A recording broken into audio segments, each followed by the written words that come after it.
Hey everybody, this is Hannah from Stonehouse Photo, and I am doing a tutorial on one of my favorite subjects, which are any of the shake it off kind of photos. The stop actions ones of dogs having fun, water coming off of them, especially if they've just come out of the lake, which, as you know, my Lake Superior sessions are some of my favorites. So here are my 3 tips for getting better stop action shake it off photos. The first and most important thing is to make sure that your camera is on a high shutter speed. I tell people to avoid the sport mode thing, that kind of thing. You want to be in up above any of the program modes. Aperture priority, shutter speed priority, manual, one of those 3 things. Stay away from the sport mode. You're not going to get better if you stay in those sort of automatic modes. So you want a high shutter speed, and the way that you do that without being in manual, for me particularly, is I shoot in aperture priority mode.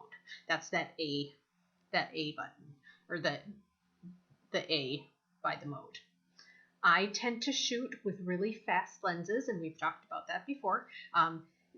Any lens that has an aperture of 1, 2, or above, that's a really fast lens.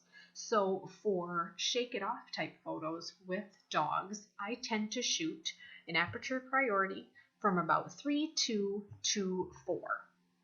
I find that if I shoot below 3.2, there's not really enough in focus because it is so shallow.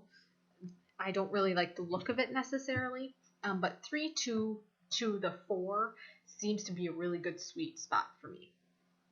I might, if it's extremely sunny, I might go up to even a 5 of aperture, but I tend to not go even that far up. And the reason that I do that is when your ISO is set correctly, you're going to get shutter speeds that are 1,000 of a second and higher. You can be at 1/640th. That still stops some action, but I really, really prefer to be up above that 1/1000th of a second or higher. Now,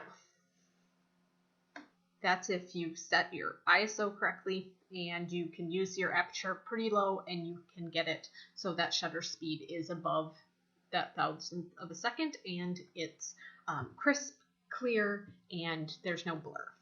Now, the first step, high shutter speed. The second step is if you find that no matter what you do and you're shooting at a 3.2, even up to a 4 aperture, you're still blurry, increase your ISO. Increase, what we'd call film speed. Film speed and ISO are the same thing. The older digital cameras, you really had a problem with grain anytime you went up above, even an ISO 800. That's not the case anymore. And the grayer out it is, or the darker out it is, and if you're playing in the rain, that can happen, the more likely you're going to, even at that low aperture number, you're going to have some blur. So if you are looking at your images and you still have blur, bump it up, just play with the ISO until you get something as crisp, clean, and what you want. Now, if you have a dark dog, there's an added part to that. That is, as you can see with this one in front of me, is you may have to tweak using exposure compensation. Those are those plus minus buttons that we've talked about. You may have to slightly underexpose the image because your camera thinks there's less light there than there really is. So if you have a dark dog and no matter what you do, it's still blurry and it looks really washed out, then make sure that you tweak that exposure compensation until it is exposed correctly and you've got that stop action. There's a lot of steps involved there, obviously, but it is a lot of fun. The third thing that I tell people with the shake it off images, and I say this with lots of other things, but get it eye level with the dog. Those will really be the ones that pull people in, especially if you've got photos of the jowls and they've come, you can see where the water or drool in some cases, that is getting shook off. That's a really cool thing to bring in people and help them really engage with them with that image, and it draws the viewer in. So I have a couple of my favorite shake it off type images. I'm going to talk about them and the settings. Whenever you're looking at any of my videos, if you look, because I use Lightroom so much, if you look in the right hand corner, it'll give you the ISO, the focal length, the f-stop, and the shutter speed. So as you can see for this one, in ISO 320, I had my 24-70 lens on, which I really like, which I use primarily for pets. f3.5, low aperture number, brought you a nice high 1/2000th of a second. Now, this is bare. I really should have, and this is me critiquing myself, this is a little low. What I should have done is push it up to ISO 400 because it was a little dark for the 320. But it's still, this is what I say where there's two things I could have done differently here.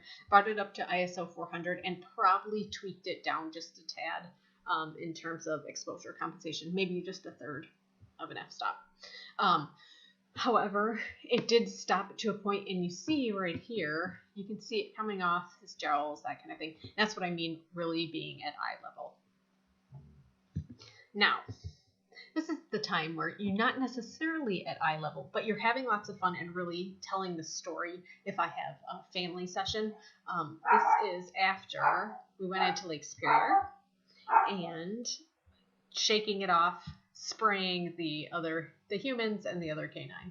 And you can see, oh, look, ISO 320. You can see from my videos, I shoot at that a lot.